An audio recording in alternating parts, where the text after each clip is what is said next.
Good morning, and it is a pleasure to be here in Russia again. And thank you for inviting me. And I want to talk to you from my background, where I have spent 30 years at the University of Cambridge, most of it managing the research, and then 10 or 12 years at Imperial College. And now I'm back at home at Cambridge. Доброе утро, и я очень рад быть здесь, быть в России снова. Я провел 30 лет в университете Кембриджа, занимаясь управлением исследований, затем еще 10-12 лет в Imperial College London. So as you will know, if we look at rankings, you can see Imperial College in times higher was 13, and in QS second equal, and Cambridge fourth, and then the recent rankings which came out last week, Imperial has lost its ground and Cambridge kept its positions. And I think I can explain the reasons for why Imperial is beginning to go down. Если вы посмотрите на рейтинги мировых университетов, то вы увидите показатели для Imperial College и для университета Кембриджа, и вы можете увидеть, что Imperial College теряет свои позиции. Я могу вам объяснить, почему это происходит. And it is all about the strategy that the university has adopted. Imperial College changed its senior management, its vice-chancellor, its rector and its vice-rectors, and has adopted a different strategy, which is not yet working. И это связано с теми стратегиями, которые принимают университеты. И в частности, Imperial College недавно сменил руководство ректора и проректоров и начал применять другую стратегию, которая еще не до конца работает. So I want to give my thoughts on what strategies Russia should adopt, universities in particular in Russia should adopt to improve their performance as benchmarked by their peers they choose. Таким образом, возникает вопрос, какие же стратегии должны применять российские университеты для улучшения своих результатов и показателей, в том числе в плане бенчмаркинга. But I do not want you to think that Russia is alone in the funding challenge. The UK has decreased yearly by 14% on government money to us. And we have maintained our research position. Но Россия не единственная страна, которая сталкивается с проблемой финансирования. Как вы можете увидеть, в Великобритании происходит уменьшение финансирования 14% в год, но тем не менее мы можем сохранять наши позиции в плане исследований. But interestingly, you will see that our government, reduced the amount of money coming into teaching, but maintained it for research. Интересно отметить, что государственное финансирование уменьшается для преподавания, но остается на том же уровне для проведения исследований.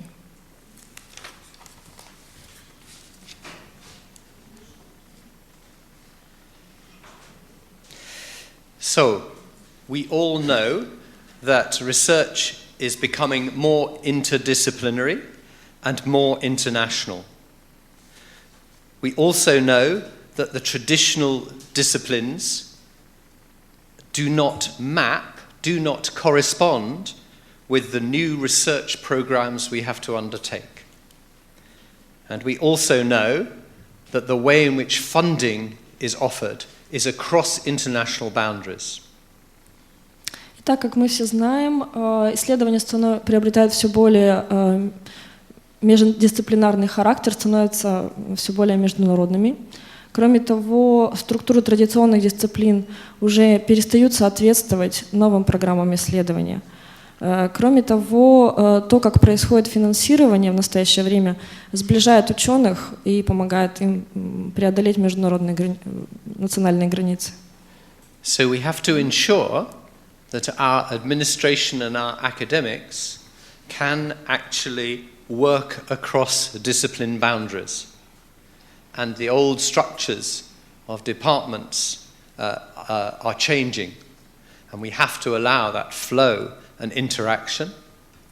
we also need expertise to ensure that we can apply for those big funding calls from big foundations and from European funding. Кроме того, мы должны убедиться в том, чтобы руководство наших учебных заведений и наши исследователи осознавали, что нам необходимо преодолевать дисциплинарные границы и границы между различными отдельными областями знания и взаимодействовать все более активно, чтобы происходил более активный процесс взаимодействия. Кроме того, нам необходим достаточный запас знаний для того, чтобы мы могли претендовать на финансирование, например, на европейском уровне.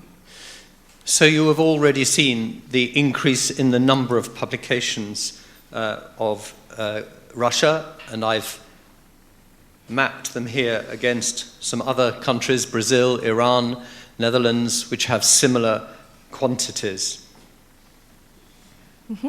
Мы уже видели данные по увеличению публикационной активности в России. На данном графике я показал публикационную активность России со странами в похожей ситуации, например, с Бразилией. But I also want to point out what is happening with Russia's position in terms of the field-weighted citation index. And a strong message I will give is we have to focus on quality, not quantity. Также я хотела бы обратить ваше внимание на положение России в рейтингах по показателям цитированности в области исследований. И я бы хотела донести до вас одну очень важную мысль, что сфокусироваться следует на качестве исследований, а не на количестве. So you see here in order of publication volume where Russia or a Russian Federation sits, and with an impact, field-weighted citation impact of 0.67, so way below the world average. So large, high up in the number of publications, but in terms of field-weighted impact, low. То есть вы можете увидеть, что Россия находится достаточно низко в рейтинге по показателю цитируемости по областям исследования. Показатель по России 0,67. And then we see other countries which also have field-weighted citation indexes below 1, but large volumes. И также существуют страны с достаточно большим объемом публикаций, но при этом у них этот показатель также меньше единицы. So China, например, Китай, Индия, Бразилия, Тайвань и так далее.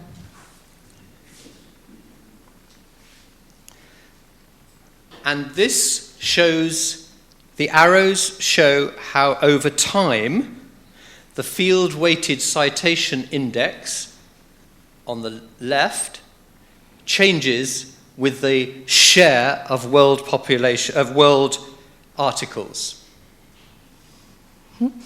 На данной схеме вы можете увидеть, как со временем индекс цитируемости по области исследований меняется.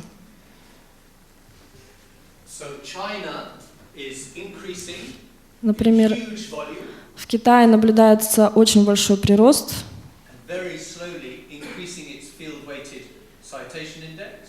но при этом она очень медленно увеличивает свой показатель цитируемости по области исследований.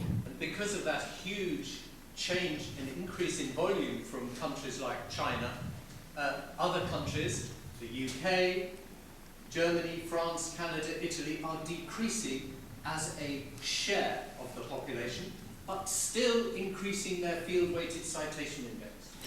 И поскольку, например, для Китая наблюдается такой значительный рост объема публикаций, то, соответственно, доля таких стран, как Великобритания, Германия, Франция и так далее, уменьшается, но при этом их рост в рамках показателя цитируемости продолжает присутствовать. So here is Russia. This is over 4 years till 2012. And your challenge is, do you want to be like China, gradually growing for a long, long while before you increase your field-weighted index? Or do you want to find some more efficient way of increasing that quality? Итак, вот положение России за 4 года. И перед Россией в данном случае стоит две альтернативы. Либо мы идем путем Китая, то есть у нас будет наблюдаться медленный, долгий, постепенный рост, или же мы будем искать более эффективные пути улучшения наших показателей. So you have been improving, as we have heard. Now you're in 2014 up to 0.82, which is very good, and the peers have not all been increasing. Итак, как вы уже знаете, Россия продемонстрировала улучшение своей публикационной активности, то есть показатель 0,82. So your direction of travel is correct and good. То есть мы двигаемся в правильном направлении. But if we look by your subjects, there is very dramatic differences.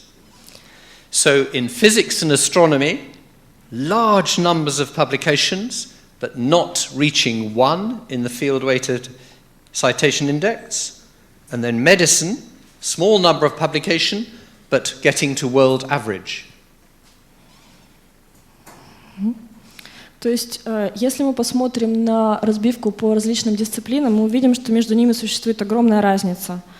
Например, физика и астрономия демонстрируют большое количество публикаций, но при этом их показатели по цитируемости в области исследований достигают единицы.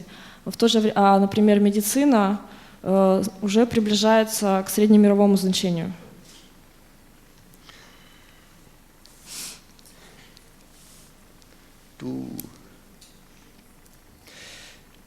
And here we see first your outputs in the top percentiles, which is 6% compared to the world's 11%. На этом графике вы можете увидеть результаты России в верхних процентилях и показатель для Российской Федерации соответствует 6% по сравнению с 11% общемировых. And you then see how much you collaborate compared to the world average. 17% for the world average, 28% for the Russian Federation. So you are highly collaborative. Также интересно посмотреть на показатели международных коллабораций для России, которые достаточно высок, это 28,3 по сравнению с общемировыми 17,4. Это означает, что Россия преуспела в международных коллаборациях. So if collaboration drives impact and quality, the question is, are you collaborating with the right people? То есть если мы предположим, что коллаборации должны влиять на количество и качество наших исследований и публикаций, то возникает вопрос, с теми ли мы сотрудничаем? So this is a famous picture showing that international collaboration increases the quality. And you see the countries above the line which actually are increasing their quality by collaborating, and the countries below which aren't. Здесь вы можете увидеть, что действительно качество публикаций напрямую связано с международными коллаборациями. То есть те страны, которые активно сотрудничают в международном масштабе, значительно повышают и качество их публикаций. So you have high collaboration, but are not actually being able to get your quality up. То есть проблема России в том, что у нее высокий процент коллабораций, но при этом это не влияет значительно на повышение качества. And here is a graph of the countries with whom you collaborate successfully. So the countries on the left and the field-weighted citation index as a result of those collaborations. And you can see the strong countries. United States, Germany, France, United Kingdom, and so on. То есть здесь представлены страны, которые являются наиболее успешными партнерами России в исследовательских коллаборациях. И вы можете посмотреть, какой показатель цитируемости соответствует каждой из этих стран. I have the full table of your collaborations, and it's very interesting how long the tail is of collaborations with weak nations. So you're collaborating a lot, but not I would suggest focusing that collaboration. Если посмотреть на полный список партнеров России в научных коллаборациях, то вы можете увидеть, что значительная часть этого списка занимают слабые партнеры. And these slides you can look at later, but it is showing you the impact on the collaborator of the collaborations with these different countries. And it's showing you how strong that collaboration can be as you move up. And the average for those shown is 1.24, and you can see the impact. Вы можете подробнее изучить эти слайды чуть позже, но вот данный слайд показывает вам, как сотрудничество влияет на участников этого сотрудничества. То есть насколько коллаборации могут быть успешными. И средняя величина у нас здесь 1,24. And this, I think, is very interesting because this shows you collaborations which are institutional, international, national, and those which are single author. И данный слайд может представлять для вас большой интерес, поскольку он вам показывает различные виды коллабораций, как институциональные, так международные и национальные, а также коллаборации, относящиеся с одним конкретным автором. So your biggest collaborations are within your own institutions, not international. And it's the international which has the biggest effect, whereas institutional has the lowest effect.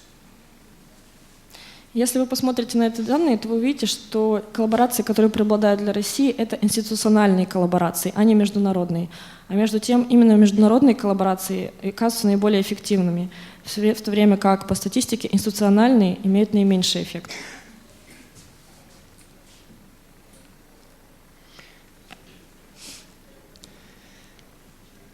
And here is an example for you to read later of the effect of collaboration in the UK and how we have, over the last 10 years, at a government level, encouraged the collaboration with particular countries and how that has affected that slide I showed you earlier in increasing our quality whilst decreasing our share of publications.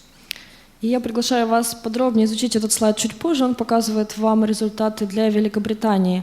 Он показывает, как изменилась ситуация за последние 10 лет, когда на государственном уровне стимулировались коллаборации с конкретными странами, а также насколько результативными такое сотрудничество стало. So that is the positive side for the UK, but you see that there are some countries, Russia, India, China, with whom we collaborate, which pulls our quality down. И вы можете видеть, что в целом результат оказался положительным для Великобритании. Но вы также можете увидеть, что сотрудничество с некоторыми странами, в числе которых Россия, Индия и Китай, снижает наши показатели эффективности. So we have to move Russia to the right of that line. То есть мы должны переместить Россию на правую часть. And of course, that is the map of global co-authorship with the strengths indicated by bubble size, the volume indicated by bubble size and the strengths by the thickness of the lines. There's the map from which you choose where you collaborate. And you can see how dense the collaboration, successful nations are at collaborating. And we have to move Russia in from there into here. На данном слайде представлена карта соавторства в мире, и величина круга соответствует эффективности и объему коллабораций. То есть, глядя на эту карту, вы можете увидеть, какие страны лучше всего выбирать для сотрудничества. То есть желательно бы Россию сместить немного ближе к центру. So far, I have talked about quality and how it is critical to improve quality in order to improve your position and encourage collaboration, etc. I want to talk briefly about efficiency and then how do you do it. До настоящего момента я говорил в основном о том, что качество является критичным для улучшения наших позиций и сотрудничества в мире. Теперь я хотел бы поговорить об улучшении эффективности и как это возможно достичь. So, efficiency. This graph shows various countries and their article number output according to how much they spend on research. На данном слайде вы видите взаимосвязь между публикационной активностью различных стран и финансовыми затратами на исследования и разработки. So you can see that the UK, Canada and Italy are very efficient, very cost-effective, and Russia, alongside the USA and Germany, are very inefficient. You get less for the dollars putting in than, say, UK, Canada, Italy. То есть, глядя на этот слайд, вы можете увидеть, что Великобритания, Канада и Италия демонстрируют очень высокий уровень эффективности, в то время как Россия, США и Германия намного менее эффективны. То есть вы получаете гораздо меньше за деньги, которые вы тратите. And I think I understand the difference, for example, between the UK and the US, which I know well. The UK has a strong support system within its universities to help academics. In the United States, it's very diffuse and faculty are left to do it on their own. Я могу объяснить разницу, например, между Великобританией и США. Что касается Великобритании, то здесь существует очень мощная система поддержки внутри университетов.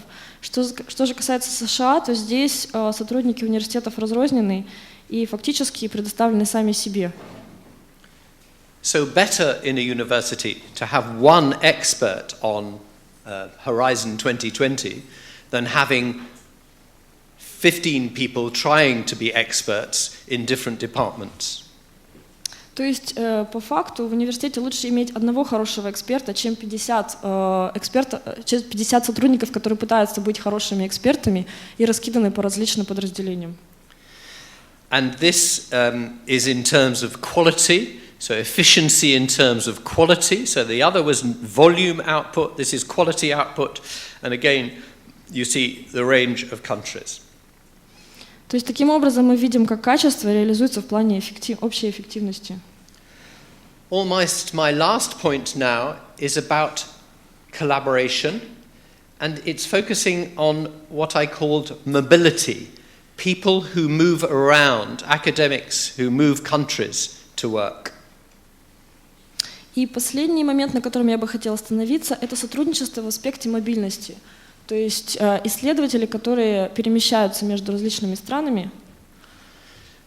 This is a complicated diagram which you can study later. I will tell you what it shows. Это сложная диаграмма, которую вы можете более подробно изучить позже. Сейчас я прокомментирую некоторые основные моменты. It is a piece of work which was done by a committee I chaired for the British government, and it was examining the effect on quality of academics going on exchanges.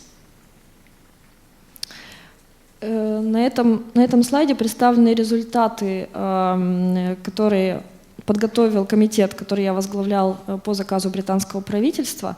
И на данной диаграмме вы можете увидеть, как качество исследований напрямую связано с мобильностью исследователей. And this shows you the output and its quality of an academic who has been away and then come back, and how that is different depending on how long they spend in their other university.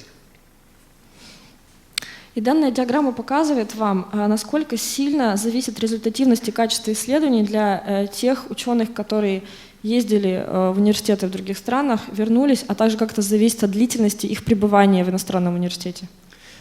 And it shows that if an academic goes and spends 1 year or more than 1 year in another country or another institution, then the effect of that in terms of their output when they come home is 5 times greater than if they only spend 1, 2 or 3 months. И вы можете увидеть, что если ученый провел 1 год и более стажируясь в другой стране или в другом университете, то эффект, который это оказывает на его публикационную активность, намного выше, чем если бы он, например, провел там 1, 2 или 3 месяца. And when we presented this data to academics, they said, of course, if we have stayed there for a long while, we have established strong collaborations which continue for a long, long while, even though we are 5,000 miles apart. Whereas if we only go for 1 month, the relationship is not as strong.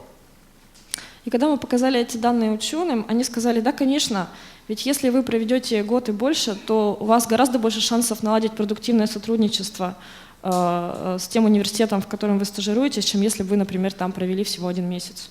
И эти научные связи будут продолжаться, даже если вы будете находиться в разных странах.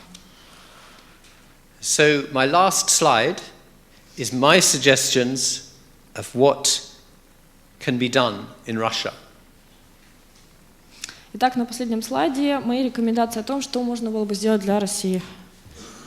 Focus on quality, not volume. Сфокусироваться на качестве, а не на объемах. I will tell you a true story which happened in Poland a few years ago when the Polish government realized that their biggest export was furniture and they wanted to increase that export. Я вам расскажу реальную историю, которая произошла в Польше несколько лет назад, когда польское правительство осознало, что наиболее крупным сектором их экспорта является мебель. И они думали, как улучшить свои показатели в этой сфере. So most Polish furniture is wooden, which is exported, and so the government incentivized companies for the greater amount of weight of wood, weight of furniture, which they exported. So Polish furniture is made of wood, and the government gave money, more money, the greater the weight of furniture which was exported. Поскольку большая часть польской мебели на экспорт делалась из дерева, то правительство решило стимулировать большее количество дерева, долю древесины. The result was that the furniture became bigger and fatter and heavier, but it was in amount of dollars they made, it was the same. They just made heavier furniture, but they didn't increase their cost. В результате эта политика оказалась неэффективной, поскольку мебель стала больше и более массивной, но это никак не сказалось на прибыли. So focus on quality, not volume. Поэтому фокусируйтесь на качестве, а не на количестве. Promote focused international collaboration. А также необходимо продвигать более сфокусированное международное сотрудничество. When I started as Chief Operating Officer of Imperial College, someone showed me a filing cabinet with lots of collaborations, memorandums of understanding with universities. Когда я начал работать в должности главного исполнительного директора Imperial College, мне показали длинный список всевозможных партнеров.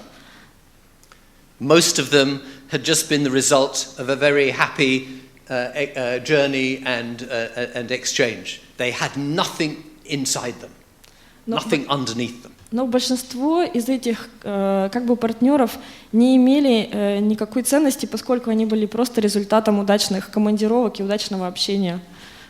It's not how many, it's the quality of the relationship.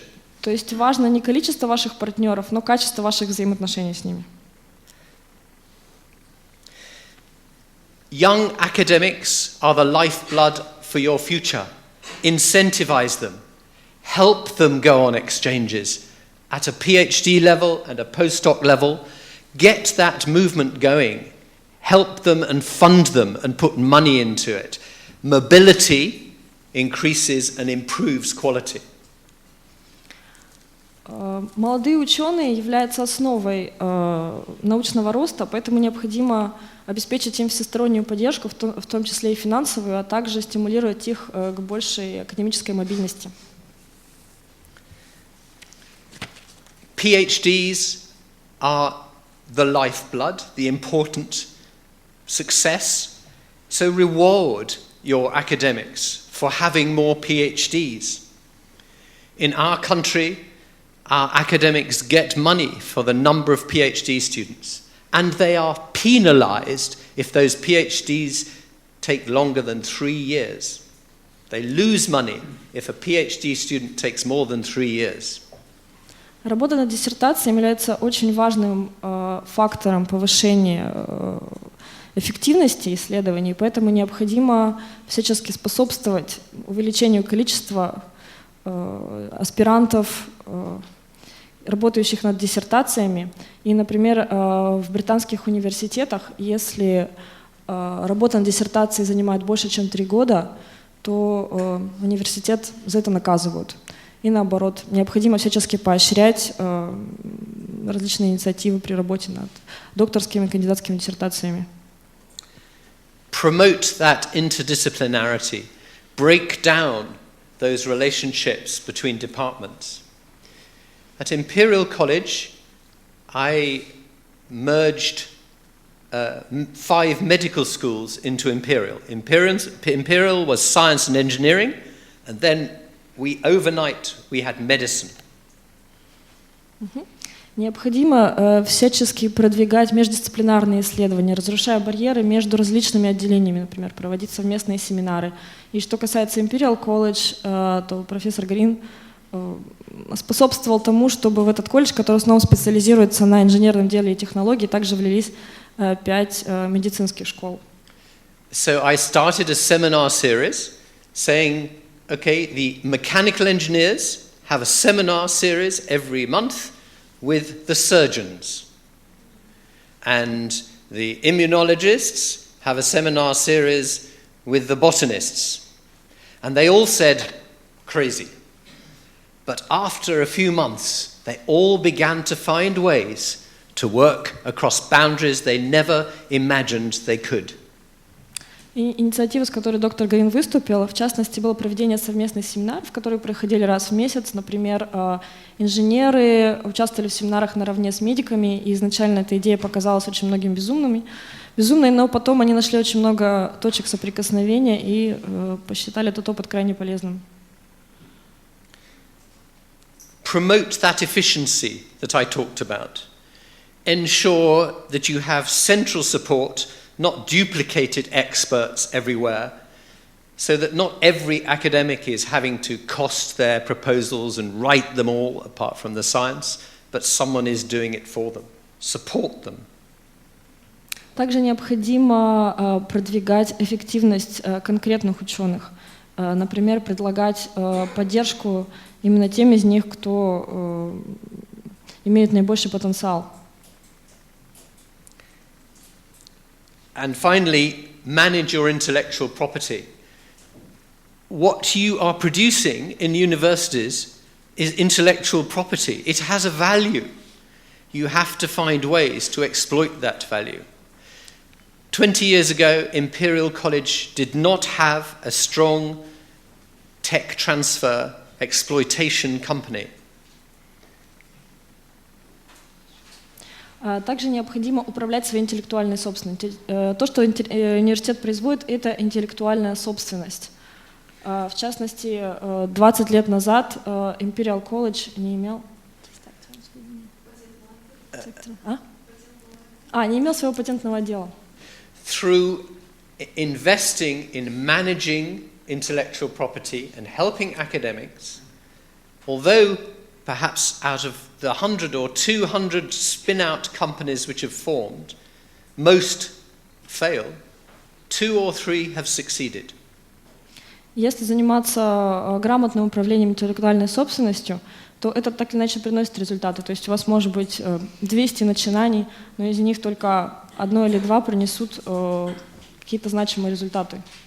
And in the last 5 years, we have sold 3 companies for almost £500 million. Free money to the university to invest and focus. И за последние 5 лет мы продали 3 таких начинания за почти $500 миллиарда. То есть это свободные деньги, которыми университет теперь может распоряжаться. Thank you. I have given all the references, and I think someone will circulate my slides.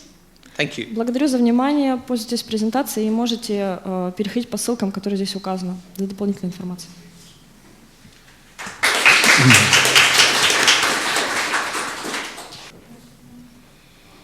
Dmitry Kochetkov, Scientific Library of the Federal University. Dr. Grin, you mentioned in university support of the researcher in Great Britain when you spoke about efficiency. Can you advise some sources to study more about it? I think it could be a very useful practice in Russian situation. Thank you. I think in the UK, perhaps 10 or 15 years ago, research management as a function at the center of a university was very weak. Now it is very strong.